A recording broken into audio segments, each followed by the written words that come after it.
जय मां जगदम्बा। सावन, सोमवार और शिव, महागुरु आदि गुरु शिव, भगवान शिव, सत्य शिव, शिव सुंदर शिव। चाहे इस सृष्टि के कण कण में हम देखें तो सिर्फ और सिर्फ शिव ही है। शिव अर्थात सत्य। और भगवान शिव जिसके ऊपर प्रसन्न हो गए या फिर जिन्होंने सत्य को पा लिया, उसकी ऐसी कोई भी इच्छा, चाहत या मनोकामना नहीं है जो पूर्ण नहीं होगा। चाहे इस दुनिया में कितने भी बड़े दुर्भाग्य को लेकर पैदा हुआ हो वह इंसान, चाहे कितना भी बड़ा उसके अंदर कर्मों का पिंड, चाहे पूर्व जन्म के कई पूर्व जन्म हो, वह भी पीछा कर रहा होगा, तो भी इस एक कर्म से, एक इस क्रिया से अपने सौभाग्य को प्राप्त कर सकता है। सौभाग्य अर्थात साक्षात भगवान शिव की जो ऊर्जा है, जो शक्ति है, उनसे आशीर्वाद ग्रहण कर सकता है, जो सत्य रूपी ऊर्जा चलती है उससे। तो ऐसा क्या क्रिया है जो सावन के सोमवार के दिन कर दें, जिससे कि हमारा पूर्ण रूप से आगे का जीवन, आगे का मार्ग पूरी तरह से सुखमय, खुशमय और मनोकामना पूर्ति वाला हो। तो इसके लिए पहली चीज जो है समझना है वह यह है कि कोई भी इस सृष्टि के अंदर जो कार्य होता है वह एक समय के आधार पर निर्धारित है। समय इसलिए निर्धारित है मित्रों, क्योंकि संपूर्ण सृष्टि, संपूर्ण जगत, ब्रह्मांड जो है समय के चक्र में चल रहा है। समय और स्थान के कारण चीजें जो हैं उनसे दूर है या उनके पास है। तो इसीलिए कुछ बहुत ही खास समय होता है, उस खास समय में कुछ खास क्रिया को, कर्म को, क्रिया या फिर कर्म अर्थात यह होता है कि आपके द्वारा जो किया जाने वाला तत्व है, जो कर्म है उसकी बात कर रहा हूँ। अगर आप उससे खास समय में कर देंगे तो उसका परिणाम जो है आपको मिलना सुनिश्चित है।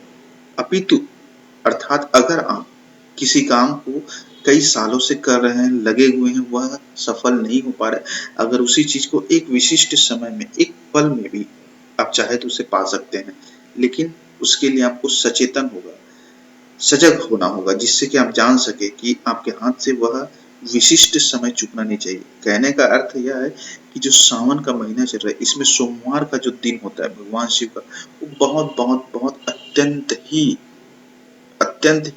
मतलब कहा जाए उससे भी अत्यंत ही बहुत पवित्र समय होता है। इस समय को आप जितना हो सके अच्छे से प्रयोग कर ले।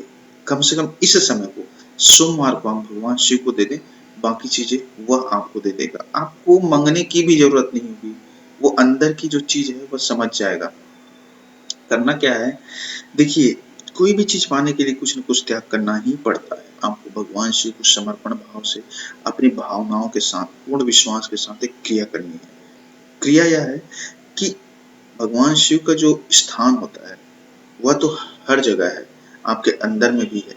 तो आप कहीं ऐसे स्थान पे चले जाइए जहाँ पे आपका मन लगे उसके प्रति, चाहे आपका मन मंदिर में लगे या फिर आपके घर के मंदिर में लगे, या फिर आप किसी नदी स्थान जहाँ पे मंदिर हो भगवान शिव का, जहाँ पे लगे कि आपका जो चीज है, जो मन है पूर्ण रूप से उसके ऊपर लग सकता है, वहां पे जाइए। कम से कम 10 मिनट पूर्ण रूप से समर्पित होकर उसके प्रति और उसके लिए, आप सिर्फ वह समय उसके लिए दिए। और कुछ सामग्री है जो उसे अर्पित करना है, जैसे कि थोड़ा सा समय और थोड़ा सा सामान, और परिणाम बहुत ही ज्यादा अविश्वसनीय, चमत्कारिक। सामग्री में थोड़ा सा दूध लेना है, शहद लेना है, गंगा जल लेना है, और आपको लेना है बेल के पत्ते। इन सब चीजों को, जो भगवान शिव का स्वरूप है, रूप है, मूर्त रूप है, वहां पास आपको चढ़ा देना है। और चढ़ाना तो आपका बाह्य कर्म है, लेकिन आपको अंदरूनी अर्थात मन से उसे 10 मिनट जो मैंने बोला है, या फिर जितना भी समय आपसे हो सके 10-15 मिनट उसे पूर्ण रूप से अंदर से मिलिए। अंदर से मिलने का अर्थ यह है कि आप अपने अंतरात्मा से उसे मिलिए, उसे पुकारिए, उसके पास जाइए, भगवान शिव के पास जाइए। शिव अर्थात होता है शक्ति, शक्ति अर्थात होता है ऊर्जा, ऊर्जा का ही रूप।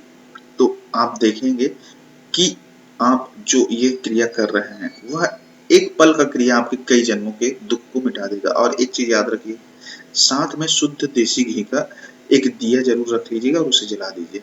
और हो सके तो इसी 10 मिनट में शिव चालीसा का पाठ कर लीजिए।